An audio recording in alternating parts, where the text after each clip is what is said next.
in the Philippines. It's great. You have an amazing player.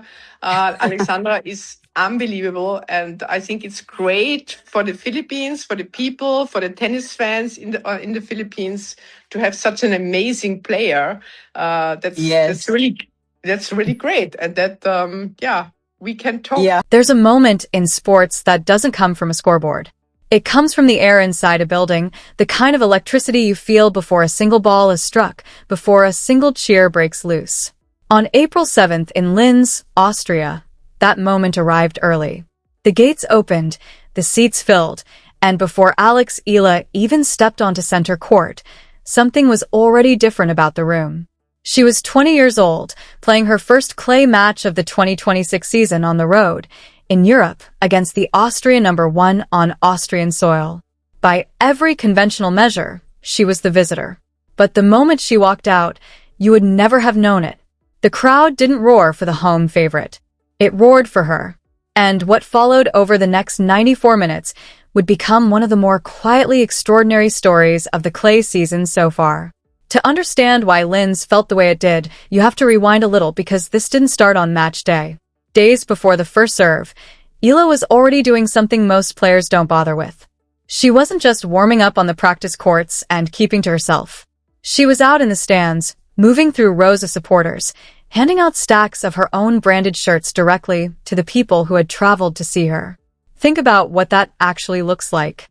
A touring professional, on the eve of a competitive match, not holding back behind barriers and management teams, but reaching directly into the crowd, connecting at arm's length, turning strangers into participants.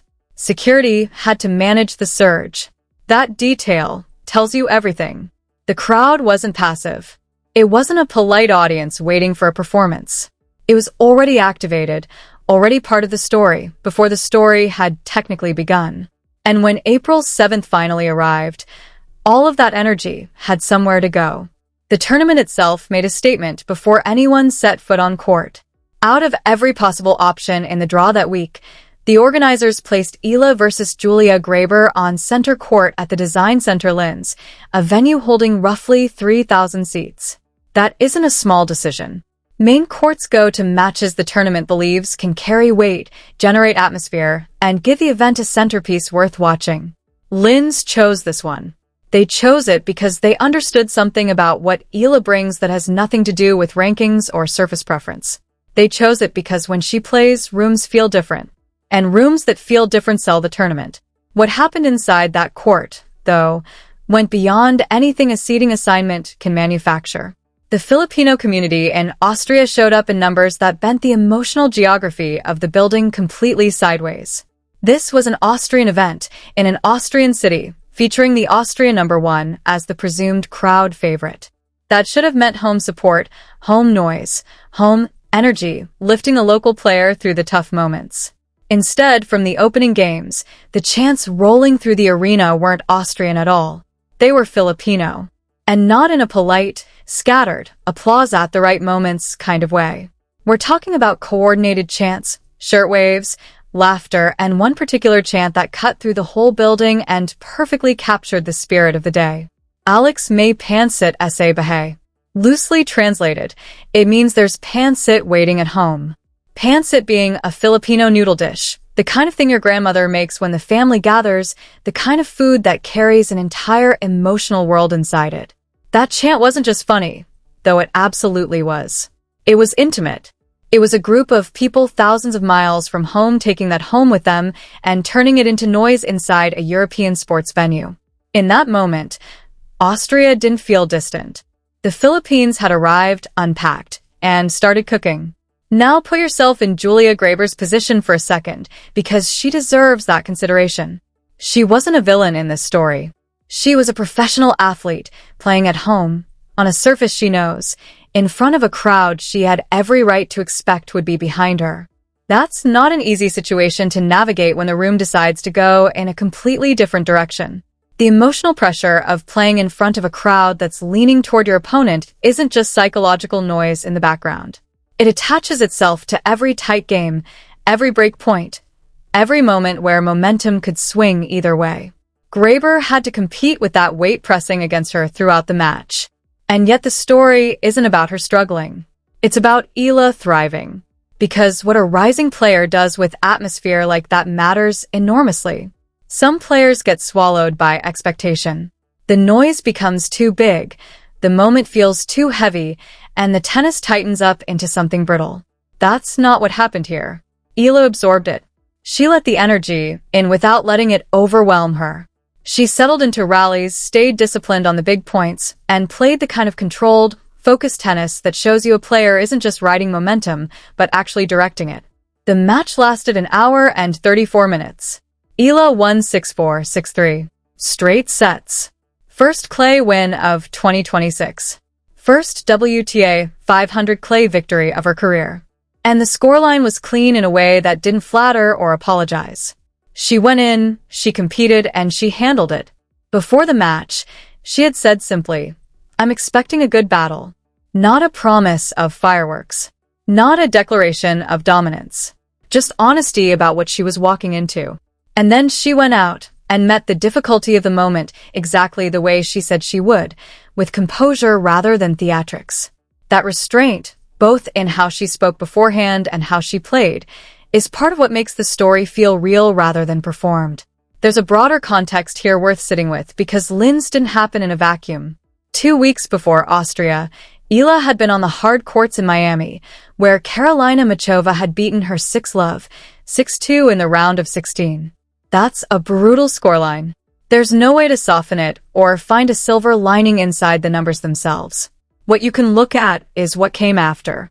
How a 20-year-old processes a result like that, gets on a plane, crosses to a different continent, adjusts to a different surface, and then walks onto center court of a WTA 500 event against the hometown favorite with visible composure and genuine belief. That's not nothing.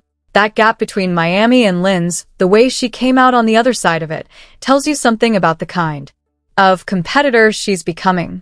Clay is also worth talking about specifically because it isn't Eala's natural home. Hard courts suit her game more instinctively. The clay swing has historically been where questions get asked that don't have easy answers. The surface slows the ball, extends rallies, rewards patience and physical endurance in ways that can expose gaps in a player's game that hard courts might hide. A 6-4, 6-3 win over a quality opponent on clay, in those circumstances on that stage, means something beyond the round of 32 result it technically is. It's a signal that the surface isn't going to be the soft underbelly of her season. Then there's the voice of Sandra Reichel, the tournament director of the Linz Open. She's not a commentator chasing a talking point. She runs the event. She understands venues, draws, atmospheres, and what actually makes a tournament resonate beyond the local audience. Her words after Eala's win were straightforward and pointed. She called her unbelievable, said she was fantastic for the Philippines. That's a tournament director, speaking from professional experience about what she witnessed in her own building, telling you plainly that this player is something more than a name on a draw sheet. That carries different weight than fan enthusiasm. When the person responsible for the room tells you the player changed the room, that's institutional acknowledgement. Tennis has been talking for years about growth and new audiences and breaking into markets beyond the sport's traditional geography. Linz offered a concrete, visible answer to all of that abstract conversation. Growth isn't a strategy document. It's not a sponsorship deal or a broadcast arrangement. It's a player from the Philippines walking onto clay in Austria and sounding like the home side. It's 3,000 seats vibrating with noise that traveled across the world to be there. It's a crowd that didn't wait for the sport's old hierarchies to tell them who to care about. They already knew. They'd been watching. They showed up. And now the calendar moves forward, and the questions get harder. Ostapenko is next in Linz. Yelena Ostapenko, a former Grand Slam champion, unpredictable and dangerous on any surface, the kind of opponent who can end a run with one explosive set. That's where this story continues its next chapter, on the same courts, with the same crowd, but against a significantly steeper wall. After Linz, Stuttgart, and Madrid wait on the horizon, 2 stops that will test not just Eala's clay game, but the portability of everything she's been building, the crowd culture, the atmosphere, the sense that wherever she plays, her community follows and transforms the room. If she keeps stacking results on clay, a return to the top 30 becomes a real possibility rather than a projection. Not because of optimism, but because clay results move careers with unusual speed. A hot clay swing can shift a ranking, shift a seeding, shift how opponents and tournament directors think about you before you've even arrived. The tour pays attention when a player brings both the tennis and the energy. Eala is bringing both right now. And what happened in Linz is the kind of proof that doesn't need any further interpretation. The sequence tells the story by itself. A player arrives days before her match and hands shirts to the crowd. A community shows up in numbers that flip the emotional balance of a foreign arena. A chant about noodles and home echoes through 3,000 seats. A tournament director puts that player on center court because she trusts what will happen. And then the player goes out and wins, cleanly, calmly, on the surface that was supposed to be her challenge. That's not one good night. That's a pattern. Fans invest, the player responds, the arena shifts, and the match follows. That sequence has a name. It's called a People's Champion. And Linz didn't create that. Linz confirmed it.